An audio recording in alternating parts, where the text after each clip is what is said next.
उपस्थितीमध्ये आपल्या सगळ्यांच्या ग्रामस्थांच्या माजी विद्यार्थ्यांच्या हस्ते या ठिकाणी संपन्न आलेला आहे। 1 वाजता दुसरा एक कार्यक्रम या ठिकाणी मध्यंतरीच्या स्नेहभोजनानंतर आपल्या परिसरातल्या सर्व विविध स्तरावरील शिक्षक मंडळींचा आहे।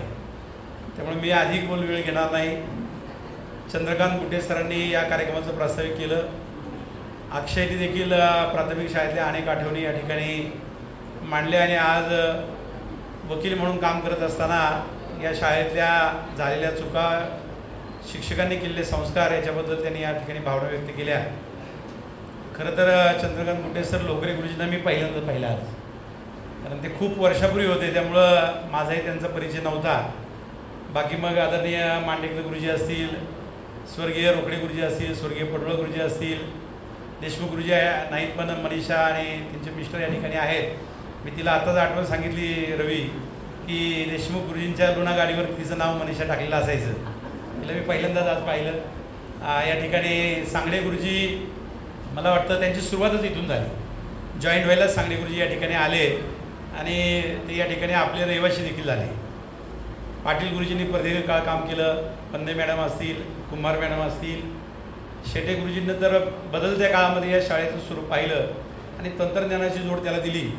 माने गुरुजी आले नाही, कारण त्यांची मुलगी अमेरिकेत 7 तारखेला पुन्हा जायची आहे। माने गुरुजी देखील अमेरिकेत काही दिवस होते आणि ते म्हणले मी नंतर एक दिवस येऊन जाईल आणि खूप जणांच्या आठवणी त्यांनी त्या निमित्तानं सांगितल्या। आणि त्यामुळं या सगळ्या गुरुवर्यांचा सन्मान करत असताना खरं तर चंद्रकांत गुटे सरांनी सांगितलं की हा योग गुरुपौर्णिमेचा होता, परंतु गुरुपौर्णिमेला आता बरेच जण विद्यमान शिक्षक आहेत, कार्यरत आहेत। शाळा बुडून पुन्हा इथे येणं हे त्यांचं शैक्षणिक नुकसान होऊ नये म्हणून आम्ही ठरवलं की रविवारी कार्यक्रम घेऊ। पण रविवारी आषाढी एकादशी आहे, पवित्र दिवस आहे, मोहरम पण त्या दिवशी आहे, उपवास सगळ्यांचे असतात, कुठं ना कुठं दर्शनला मंडळी सगळी जातात आणि म्हणून मग रविवारच्या ऐवजी शनिवारी हा कार्यक्रम संपन्न होतो आहे। आणि यानंतर 150-200 शिक्षकांचा सन्मानाचा सोहळा दुपारच्या स्नेहभोजनानंतर या ठिकाणी होणार आहे। आणि हा कार्यक्रम करत असताना तर चंद्रकांत गुटे सरांनी खूप आठवणी सांगितल्या आणि आपल्या सगळ्यांना आठवत असेल जे सगळे माजी विद्यार्थी आहेत, खरं तर सगळ्यांना निरोप द्यायला पाहिजे, मोठ्या संख्येने सगळे यायला पाहिजे। पण आम्ही म्हटलं चला सुरुवात होऊया, पुन्हा एकदा चांगला कार्यक्रम आपण करू शकू। सगळ्या माजी विद्यार्थ्यांना कधीतरी गुडे सरांना विनंती करेल की एकदा माजी विद्यार्थी जेवढे या शाळेचे होते त्यांना काहीतरी एकत्र बोलवा, त्यामुळं तुमच्या शाळेच्या भौतिक सुविधांना, शाळेच्या गुणवत्तेसाठी देखील त्यांची मदत होऊ शकते। आणि म्हणून जर डाटा काढला आणि सगळ्या माजी विद्यार्थ्यांना पत्र टाकलं किंवा फोन केले तर एक चांगला कार्यक्रम, जसं 10वीची मुलं बॅच एकत्र येऊन करतात, ग्रॅज्युएशनच्या येऊन एकत्र करतात। मी खेडच्या हुतात्मा राजगुरू महाविद्यालयातल्या आमच्या बॅचला एकत्र केलं। 27 वर्षानंतर अनेक जण पहिल्यांदा एकमेकाला भेटले आणि आमच्या त्या काळातले सगळे प्राध्यापक जवळपास रिटायर झालेत। मग सगळ्यांना शोधून नंबर, पत्ते, फोन नंबर काढून त्यांना तिथं आणलं आणि खूप आगळा वेगळा कार्यक्रम त्या निमित्तानं झाला। आणि म्हणून असा एखादा योग प्राथमिक शाळांना, कारण विद्यमान लोकांनी त्याच्यात पुढाकार घ्यायचा असतो। जे माजी झाले, सेवानिवृत्ती आले त्यांना ते शक्य नसतं आणि म्हणून तसा एक प्रयत्न निश्चितपणानं, कारण आपली शाळा ही शून्यातून पुढं आली। एक काळ तिला वैभव प्राप्त झालं, खूप पटसंख्या आली, पुन्हा ती कमी झाली आणि आता पुन्हा त्या ठिकाणी प्रचंड विद्यार्थी पटसंख्या वाढलेली आहे। सरांनी सांगितलं की आपलं हनुमान मंदिर आणि हनुमान मंदिराच्या पडव्या म्हणजे आपली शाळा आणि दोन्ही बाजूच्या 4 पडव्यांमध्ये आपल्या त्या ठिकाणी शाळा चालायची। काही वर्ग सारून देखील घ्यायला मुलांना लागायचे, काही वर्ग गळत होते, त्याची नादुरुस्त अवस्था होती। त्या काळामध्ये मला एक किस्सा सांगणे गुरुजी आठवतो, त्यावेळी तुम्ही नव्हते, आम्हाला माने गुरुजी वर्ग शिक्षक होते आणि त्यावेळेला त्यांची चूक नव्हती, कारण रस्ता आंबेडान चौकापासून खडीचाच होता, त्यामुळे इथं पोचणं म्हणजे दिव्य होतं। आणि त्या काळामध्ये हिरवे मॅडम आपले केंद्रप्रमुख होत्या। जुन्या नवीन लोकांना सांगता येतं, जुन्यांना माहिती आहे, आता त्यानंतर विस्तार अधिकारी झाल्या। मग त्यावेळी त्या केंद्रप्रमुख होत्या आणि हिरवे मॅडम शिक्षकांच्या अगोदर शाळेत आल्या आणि शिक्षक कुणी त्या दिवशी नव्हते आणि मग 3 तर शिक्षक, 3ही नव्हते आणि मग हिरवे मॅडम आल्या आणि प्रार्थना त्यांनीच घेतली। तो किस्सा आम्हाला वाटवतो की मग माने गुरुजी वगैरे ही सगळी मंडळी नंतर आली आणि म्हणून ही शाळा नंतर ज्यावेळी टेल्को कंपनीच्या सहकार्यानं अण्णासाहेबांनी ज्यावेळी ही जागा दिली आणि टेल्को कंपनी याला योगदान दिलं, त्यावेळेला त्या काळातली जी बॅच होती 1ली ते 7वीपर्यंतची, त्या सगळ्या बॅचने खूप श्रमदान या शाळेसाठी केलं। मग विटा उचलणं असेल, मुरुम उचलणं असेल, त्या काळातली कौलं वाहनं असेल, हे सगळं काम विद्यार्थ्यांनी केलं आणि शिक्षकांनी देखील केलं। त्यामुळे पूर्वीच्या काळामधल्या शिक्षकांना भौतिक सुविधा उभे करण्याचं देखील काम करायला लागायचं आणि शाळेत मुलांना शिकवायचं। घरी असलेली मुलं घरी जाऊन आणायची, गळतीचं प्रमाण रोखणं, शैक्षणिक गुणवत्ता आणि भौतिक सुविधा या सगळ्या आघाड्यांवरती शिक्षकांना काम करायला लागत होतं. आज भौतिक सुविधा आल्या, आज इन्फ्रास्ट्रक्चर चांगलं आलेलं आहे, वेगळी जगातली वेगळी स्पर्धा तंत्रज्ञान सुरू झालेली आहे. पण ज्या काळामध्ये त्या ठिकाणी प्रतिकूल परिस्थिती होती, त्या प्रतिकूल परिस्थितीच्या डोक्यावर पाय ठेवून या सगळ्या शिक्षकांनी ज्ञानदान केलं. आणि म्हणून खरं तर नाणेकर गुरुजी मला अनेक वेळा भेटतात, ते आले नाहीत, पण नाणेकर गुरुजी खूप मला वाटतं गावात वाड्यामध्येच राहायला होते आणि खूप वर्ष, कारण शिक्षक त्यावेळी गावातच राहायचे. माने गुरुजी शुक्रवारी मुक्कामी राहायचे, शनिवारी सकाळी शाळा असायची. देशमुख गुरुजी चाकणहून यायचे, सांगडे गुरुजी इथंच राहिले, पडवळ गुरुजी तर पायी चालत बोरदेवरून यायचे. नुकतंच त्यांचं निधन झालं आणि त्यांनी त्यांची प्रार्थना, त्यांचं हार्मोनियम वादव हे प्रत्येकाचं, मांडेकर गुरुजींनी, सांगडे गुरुजींनी जे अनेक सांस्कृतिक कार्यक्रम केले 26 जानेवारीला आणि ते गावामध्ये व्हायचे. आणि त्यावेळेला खूप मोठ्या प्रमाणात गावकरी म्हणजे सगळं गाव त्यावेळी त्या सांस्कृतिक कार्यक्रमाला जमायचं. आणि त्याच्यामध्ये मला वाटतं एक लग्नाचं काहीतरी सीन नाट्य होतं आणि आहेर रूपानं खूप पैसे गोळा व्हायचे. प्रत्येक माणूस त्या ठिकाणी त्या नाटकातल्या लग्नात आहेर द्यायचा आणि त्याच्यातून वर्गणी शाळेला गोळा व्हायची. आणि त्याच्यामुळं शिक्षक एक प्रॅक्टिकल जीवन जगत होते. शिक्षकांचा परिणाम विद्यार्थ्यांवर होत असतो आणि विद्यार्थ्यांचा परिणाम देखील शिक्षकांवर होत असतो. हे दोन्ही घटक एकमेकावर परिणाम करत असतात, एक घटक केवळ परिणाम करतो असं नाही. आणि म्हणून त्या ठिकाणी या गुरुजनांचा सन्मान करण्याचा हेतू हाच आहे की त्या निमित्तानं सगळे माझे विद्यार्थी आलेत, भविष्यात आपला संपर्क त्यांच्याशी राहील. आणि मी ज्यावेळी पडवळ गुरुजींना भेटायला गेलो त्यावेळी पडवळ गुरुजी आजारी होते, मी त्यांना आठवणी काढल्या, मांडेकर गुरुजी, माने गुरुजी. मग मी काही विद्यार्थ्यांना त्यांचा नंबर दिला, काहींना माहिती सांगितली, गुरुजी आजारी, तुम्ही भेटलं पाहिजे. कारण बऱ्याच वेळेला आपला जो अनेक वर्षाचा काळ लोटलेला आहे त्याच्यामध्ये आपला संपर्क एकमेकाशी राहिलेला नाही, आपल्या शिक्षकांशी संपर्क आलेला नाही. सुतार गुरुजी मला भेटायचे, मी वारे गुरुजींना भेटलो. माझं नशीब मी सार्वजनिक जीवनात असल्यामुळं जे शिकवायला देखील नव्हते अशा खूप रिटायर्ड शिक्षकांना मला भेटण्याचा योग आला. सगळे गुरुजींचे अनेक किस्से मला आठवतात.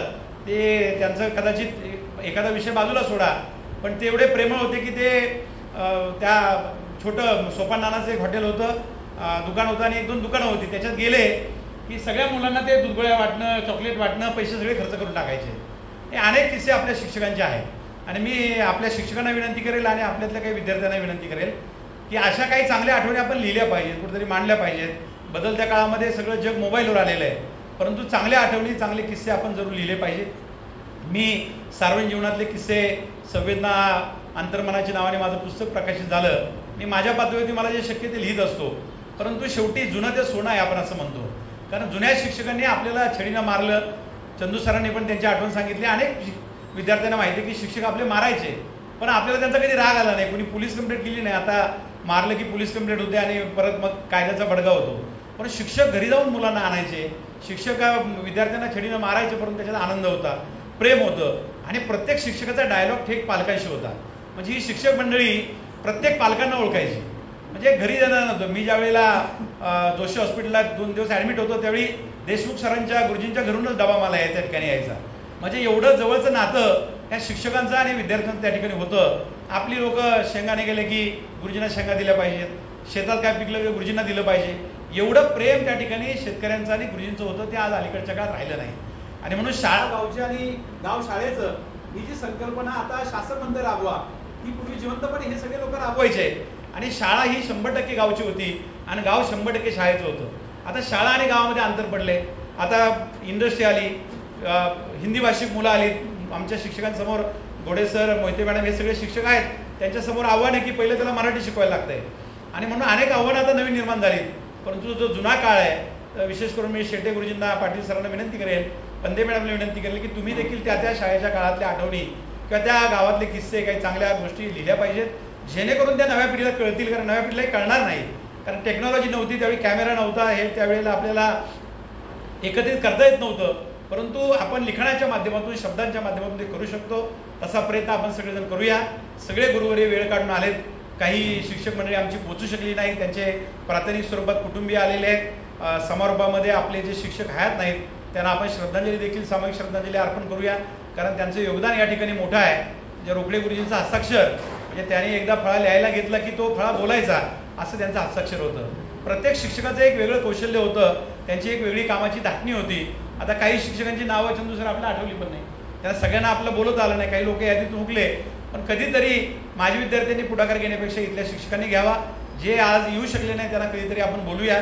शाळेचा 15 ऑगस्ट, 26 जानेवारी असेल, काही सांस्कृतिक कार्यक्रम असेल, त्यावेळी निश्चितपणानं हा प्रयत्न आपण करूया. आता ग्रामपंचायत देखील एक पुस्तिका तयार करते आणि त्याच्यामधले सगळे आपल्या गावातले माजी शिक्षक असतील, माजी पोलीस पाटील असतील, माजी सरपंच असतील, या गावची सगळी वाटचाल असेल. कारण प्रत्येकाचं काही ना काही योगदान असतं. ही एक व्यक्ती कुणी काही करू शकत नाही. अनेकांचं योगदान या विकासाच्या प्रक्रियेमध्ये बदलत्या काळात असतं. बदलणं हा बदलणाऱ्या जगाचा न बदलणारा नियम आहे. बदल आपल्याला स्वीकारावे लागतात, परंतु याचा अर्थ जुनं आपल्याला सोडून चालत नाही. जुन्या गोष्टींचं जतन करणं हे आपल्या सगळ्यांचं कर्तव्य आहे.